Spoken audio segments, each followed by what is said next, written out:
আল্লাহ বলেন যারা ঈমানদার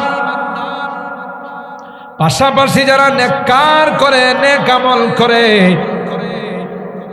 আল্লাহ বলেন তাদের প্রতিদান দেব ফি রাউদাতি ইউহবারুন, এমন জান্নাত দেব, এমন বাগান দেব যে বাগানের গাছের ডালে ডালে পাতায় পাতায় গান গাইবে। জীবনে এমন গান, জীবনে এমন কণ্ঠ কোনোদিন শুনে নাই, এমন মিউজিক জীবনে কোনোদিন দেখে নাই।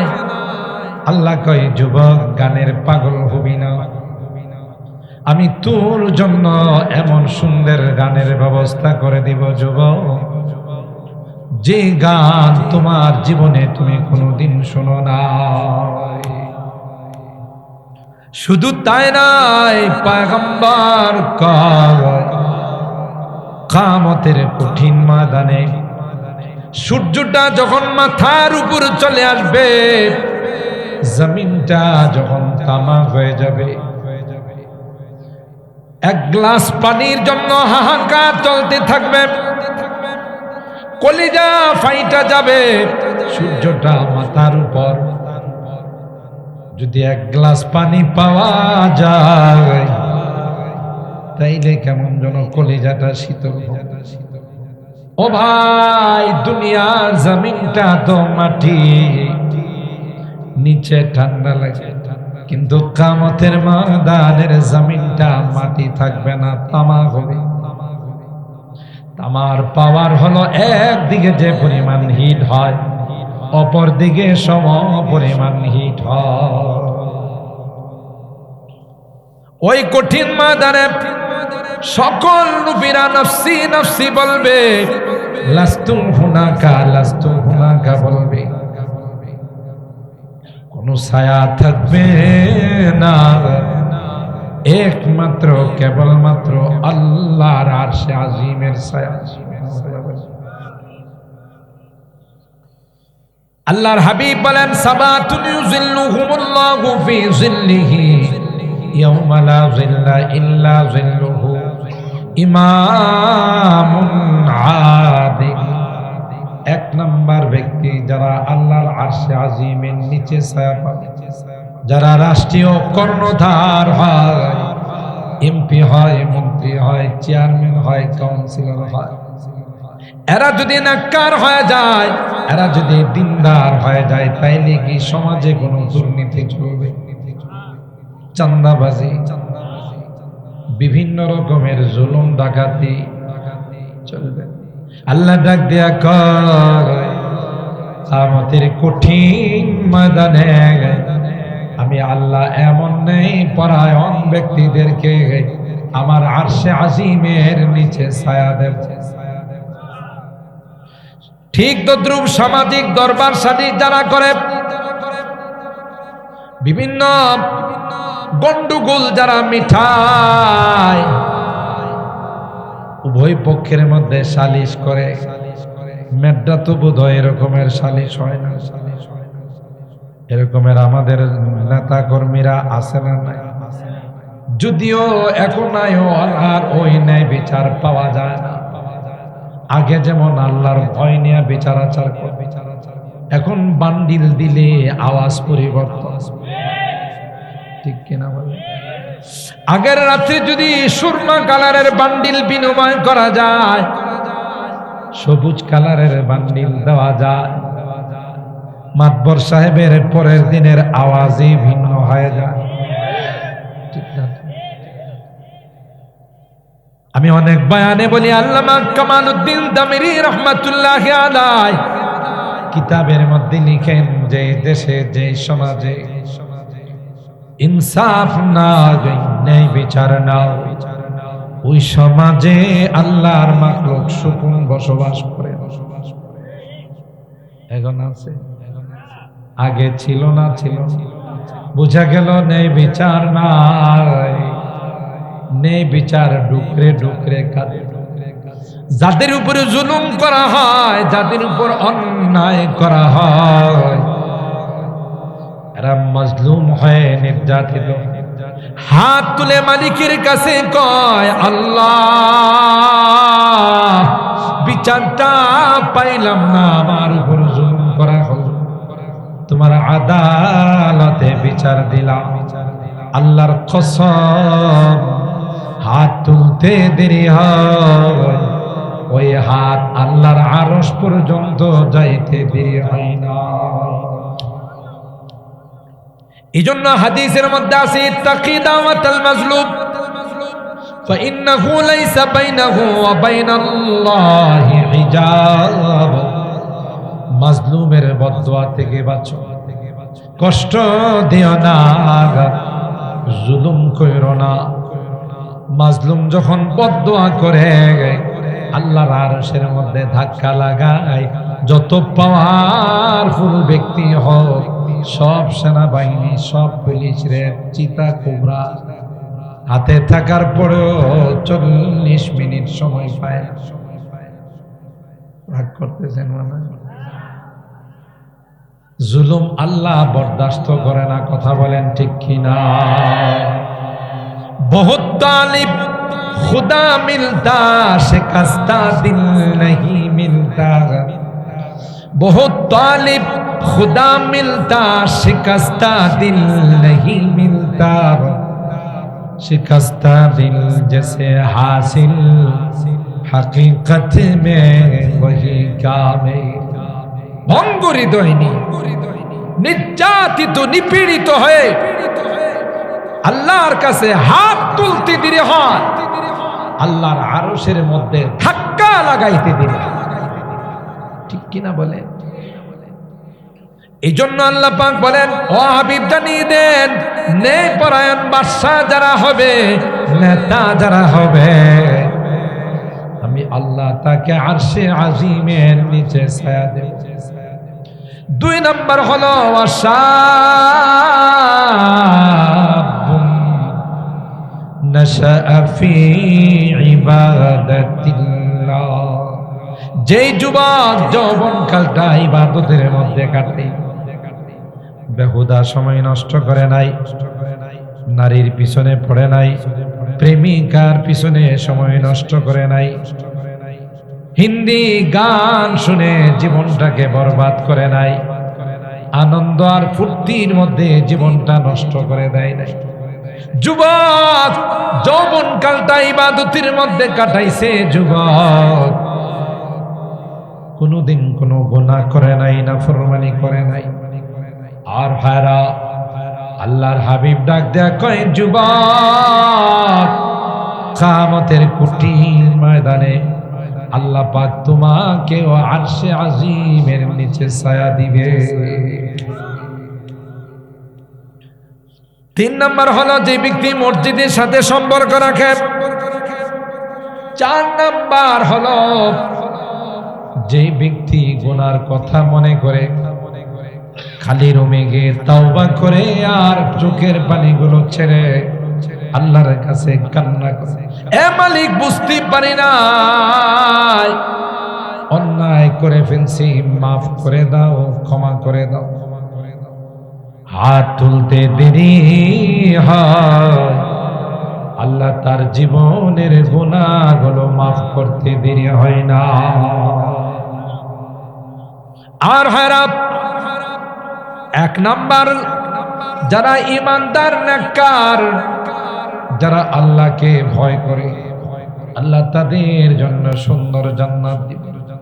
2 নম্বরে আল্লাহ বলেন, ওয়া আম্মাল্লাযীনা কাফারু ওয়া কাযযাবু বিআয়াতিনা ওয়া লিকাইল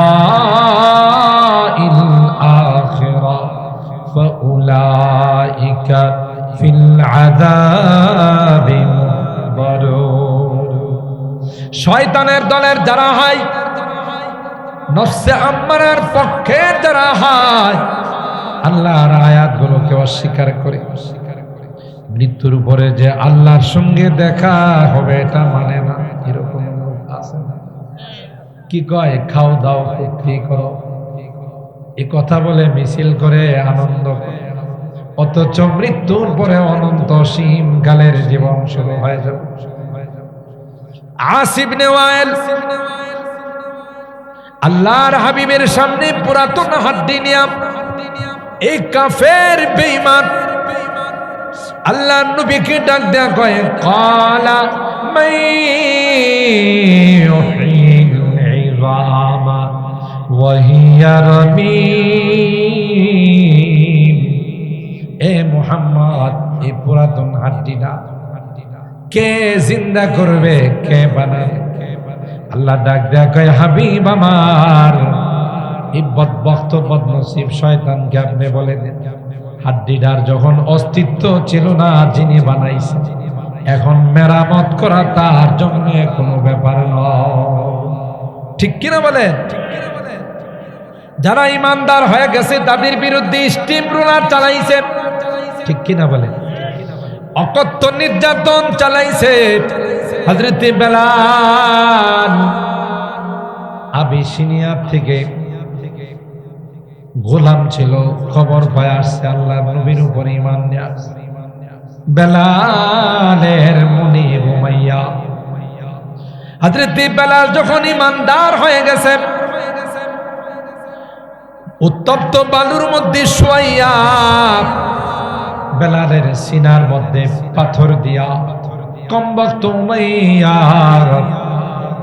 বেলালের বুকে ওইটা নাচে আর কয়, ও বেলাল, এখনো সময় আছে, তুমি যদি মুহাম্মদের ধর্ম ত্যাগ করো তাইলে তোমাকে আর শাস্তি দিব না।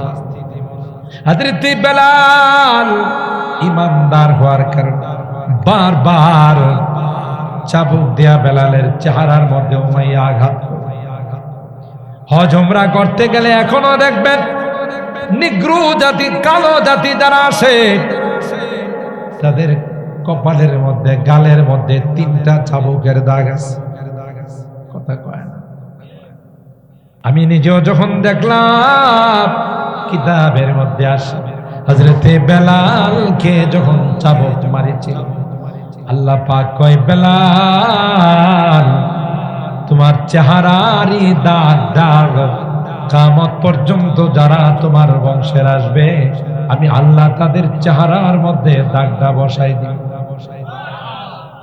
রুসমে আদা রেখে গায়াব, আদানে বেলালি ন রহি, রুসমে আদা রেখে গায়াব, আদানে বেলালি ন রহি, ফলসফা রেখে গায়া, তলকিনে গজালি ন রহি। সুবহানাল্লাহ। তাই তো আল্লাহ বেলালের মর্যাদা এত বাড়িয়ে দিয়েছেন। পয়গম্বর যখন মেরাজে গেলেন, মেরাজে গিয়ে বেলালের জুতার আওয়াজ শোনা যায়। আল্লাহু আকবার, আরো জোরে বলুন আল্লাহু আকবার। হযরত বেলালের পায়ের আওয়াজ শোনা যায়।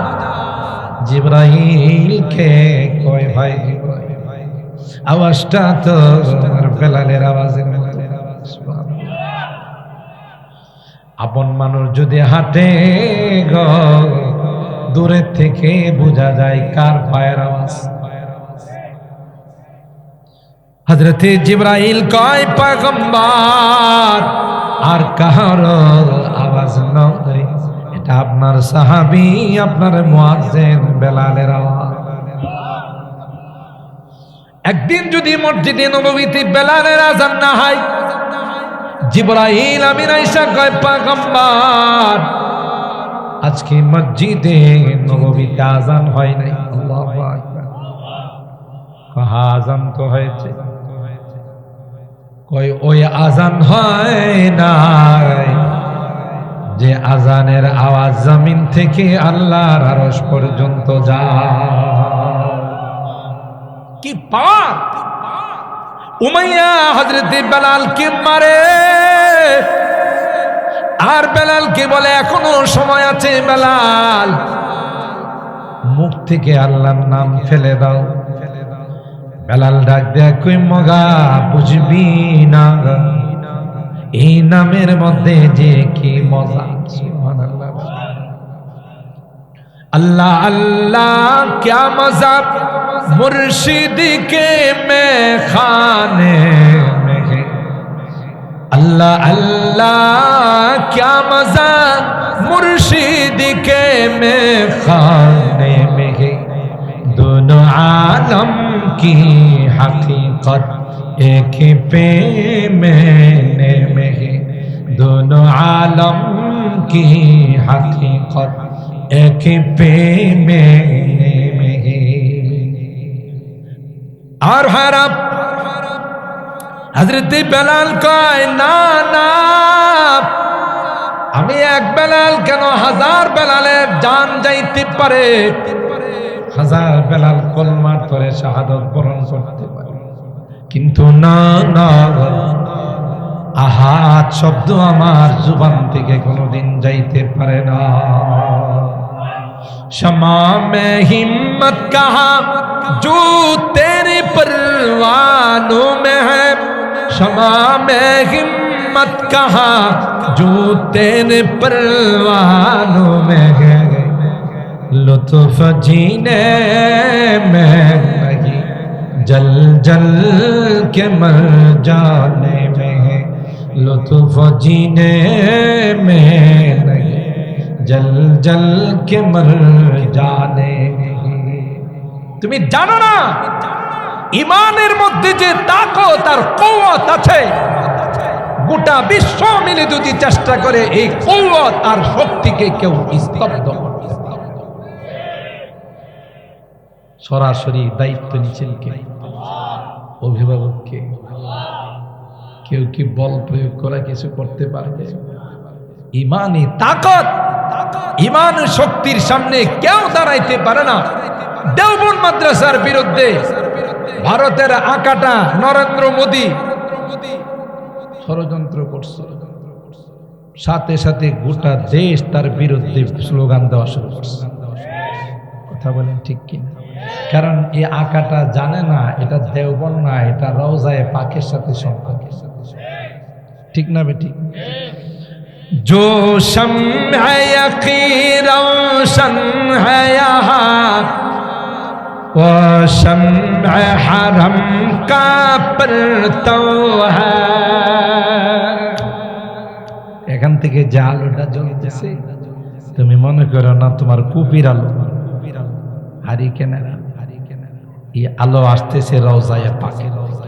আল্লাহু আকবার। কোথেকে আসে?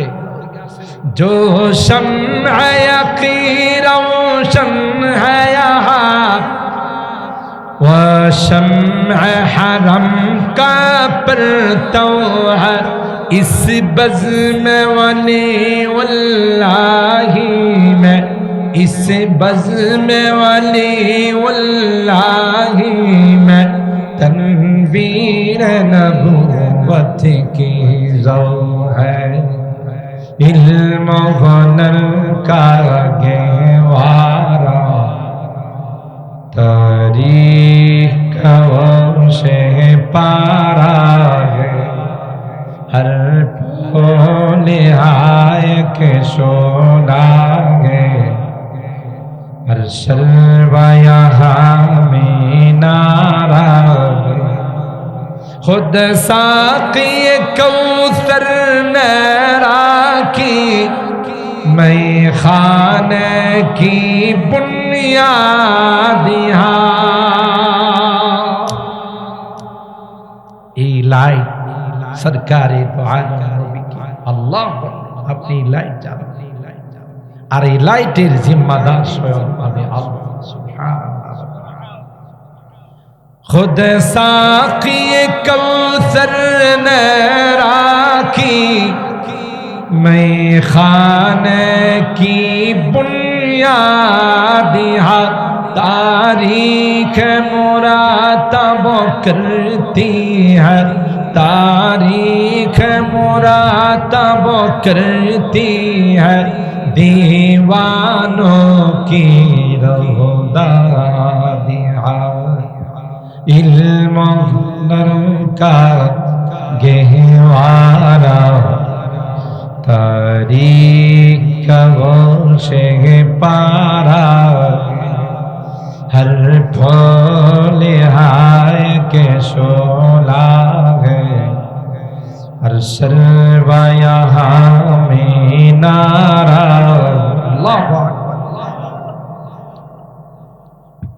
আমার ভাইরা ওই বেলাল সবর করলেন। আল্লাহ কয় বেলাল ওই দিন বেশি দূরে নাই যেদিন আমি উমাইয়াকে তোমার হাতে জবাই করাবো। কায়া পলা পাল্টান কে? काया के पलटन?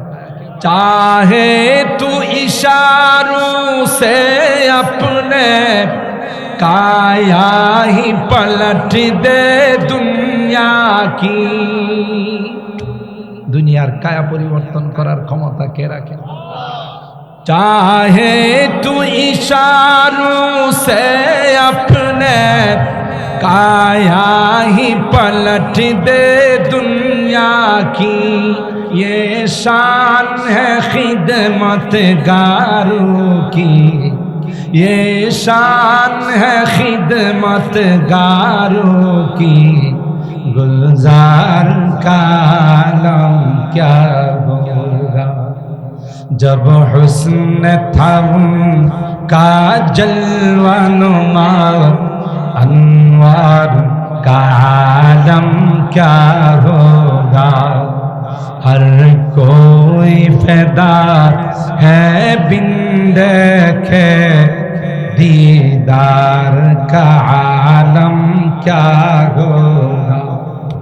जिस वक्त में थे खिदमत में उनकी वो बकर उमर उस्मान अली। जी नबीर खिदमते আবু বকর উমর উসমান আলী ছিলেন। সেই সময়কার অবস্থাটা কেমন ছিল? সুবহানাল্লাহ। जिस वक्त में थे खिदमत में उनकी वो बकर उमर उस्मान अली। इस वक्त रसूल अकरम का दरबार का आलम क्या होगा। हर कोई फिदा है बिन देखे दीदार का आलम क्या होगा। जब हुस्न था उनका जलवा नुमा अनवार का आलम क्या होगा।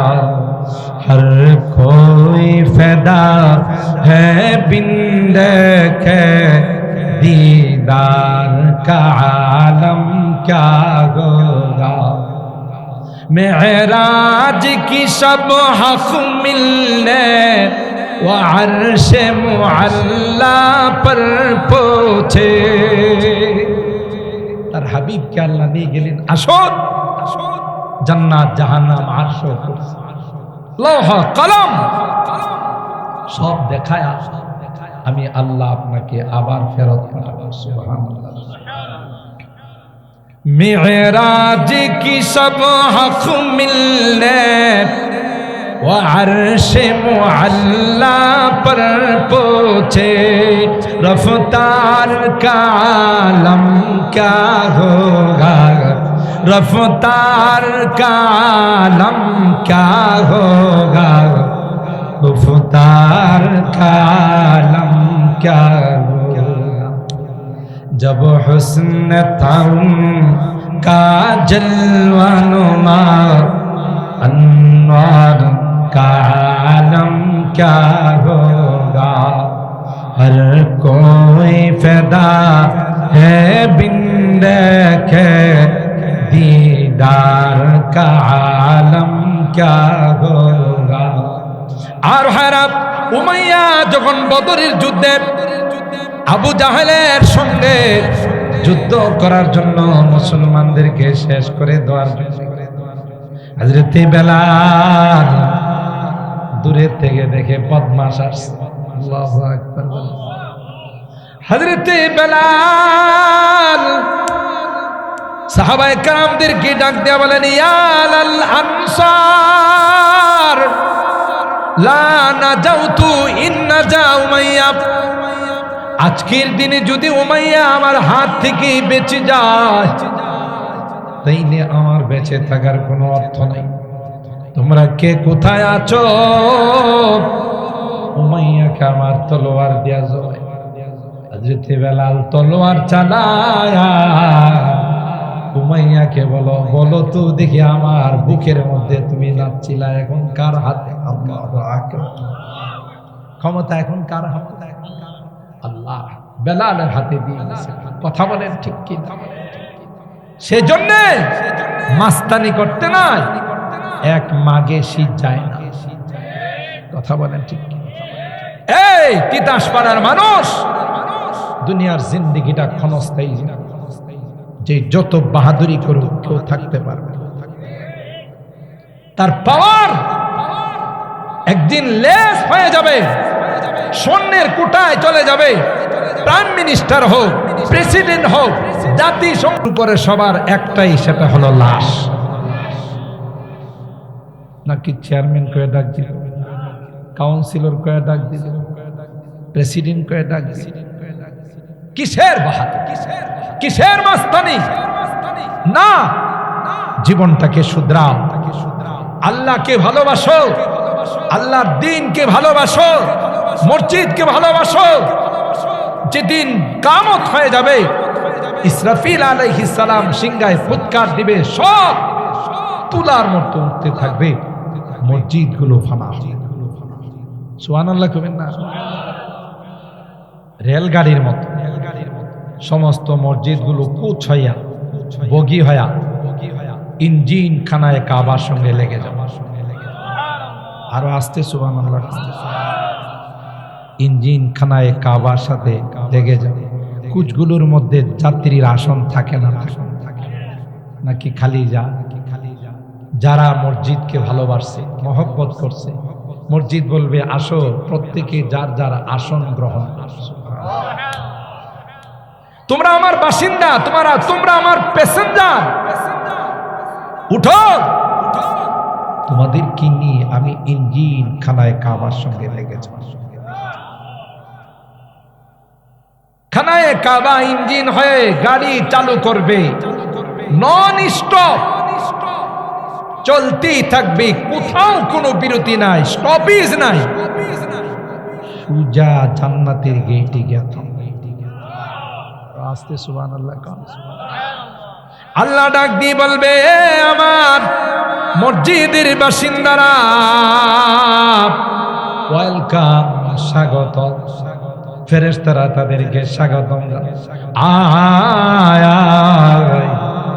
তোরাই তো আল্লাহর ঘরের প্যাসেঞ্জার, আয় তোমাদের জন্য আল্লাহ জান্নাতকে সুসজ্জিত করেছেন। সুবহানাল্লাহ।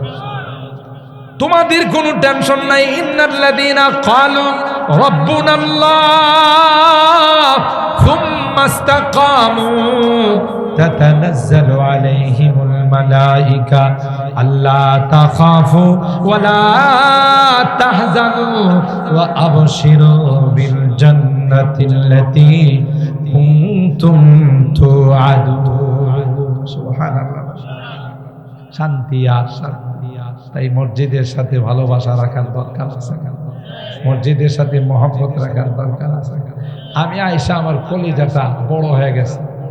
আমি এতটাই আনন্দিত হয়েছি আপনাদের এই গেটটা দেখে। আমি কিন্তু গত বছর গেটের কথা বলে গেছি, আপনারা গেট সুন্দর করে বানাই দিবেন।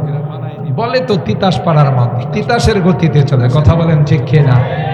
তিতাস পাড়ার মানুষ বলছে যে ওয়াদা করছে সুন্দর আল্লাহর ঘরের জন্য গেট বানাই দিছে। আল্লাহ এই গেটে যারা সহযোগিতা করছেন তুমি তাদেরকে জান্নাতের গেটের মধ্যে ঢুকাই দিও। আল্লাহু আকবার বলেন। এখন ইমাম সাহেবের রুমে বসছিলাম, গ্রামগঞ্জ এই জাতীয় রুম নাই, আর শহর বন্দরে এত সুন্দর রুম, কথা কয় না। ইমাম সাহেব হইল সমাজের নেতা, কথা কয় না। ইমাম সাহেব হলো আমাদের নেতা, তার পিছনে ইক্তেদা করে আর বলি ইক্তাদাইতু বিহাদাল ইমাম।